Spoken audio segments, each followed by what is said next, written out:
മഹാനായ അബി നജീഹ് ഇർബാദ് ഇബ്നു സാരിയ റളിയല്ലാഹു അൻഹു നിവേദനം ചെയ്യുന്ന ഹദീസ്. അദ്ദേഹം പറഞ്ഞു, വഅദനാ റസൂലുള്ളാഹി സ്വല്ലല്ലാഹു അലൈഹി വസല്ലം മൗഇദത്തൻ ബലീഗത്തൻ വജ്ലത്ത് മിൻഹൽ ഖുലൂബു വദറഫത്ത് മിൻഹൽ ഉയൂൻ.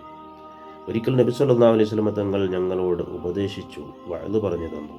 അത് കാരണമായിട്ട് ഞങ്ങളുടെ ഹൃദയങ്ങൾ പിടക്കുകയും കണ്ണു നിറയുകയും ചെയ്തു. അപ്പോൾ ഞങ്ങൾ ചോദിച്ചു, യാ റസൂലല്ലാഹ്, അല്ലാഹുവിൻ്റെ റസൂലേ, കഅന്നഹാ മൗഇദത്തുൻ മുവദ്ദിഇൻ ഫൗസിന, ഇതൊരു വിടവാങ്ങൽ പ്രസംഗം പോലെ ഉണ്ടല്ലോ നബിയെ, അതുകൊണ്ട് ഞങ്ങളെ ഒന്ന് ഉപദേശിക്കുകയെന്ന്. അപ്പോൾ നബി സല്ലല്ലാഹു അലൈഹി വസല്ലം തങ്ങൾ പറഞ്ഞു, ഊസിക്കും ബിത്തഖ്വല്ലാഹ്, നിങ്ങൾ അല്ലാഹുവിനെ തഖ്വ ചെയ്യണമെന്ന് ഞാൻ നിങ്ങളോട് വസിയത്ത് ചെയ്യുന്നു. വസംഇ വത്വഅതി വഇൻ തഅമ്മുറ അലൈക്കും അബ്ദുൻ, ഒരു അടിമയാണ്, ഒരു നിഗ്രഹവർഗക്കാരനായ അടിമയാണ് നിങ്ങൾക്ക് നേതാവായി വരുന്നതെങ്കിൽ അവനെ നിങ്ങൾ അനുസരിക്കണം.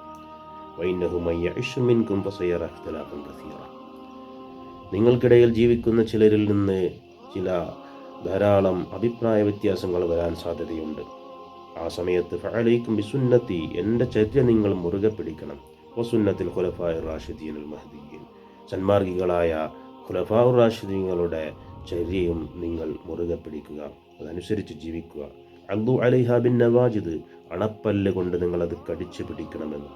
വഇയ്യാകും വമുഹ്ദസാത്തിൽ ഉമൂരി, ചില കാര്യങ്ങൾ ദീനിൽ കെട്ടിച്ചമച്ചുണ്ടാക്കിയ പുതിയതായി ഉണ്ടാക്കുന്ന കാര്യങ്ങളെ നിങ്ങൾ സൂക്ഷിക്കുക, അത് നിങ്ങൾ ഒഴിവാക്കണം. ഫഇന്ന കുല്ല ബിദ്അത്തിൻ ളലാലത്തുൻ, എല്ലാ പുതിയതായി ഉണ്ടാക്കുന്ന കാര്യങ്ങളും ദീനിൽ ഉണ്ടാക്കുന്ന കാര്യങ്ങളൊക്കെ അതൊക്കെ അനാചാരങ്ങളാണ് എന്ന്.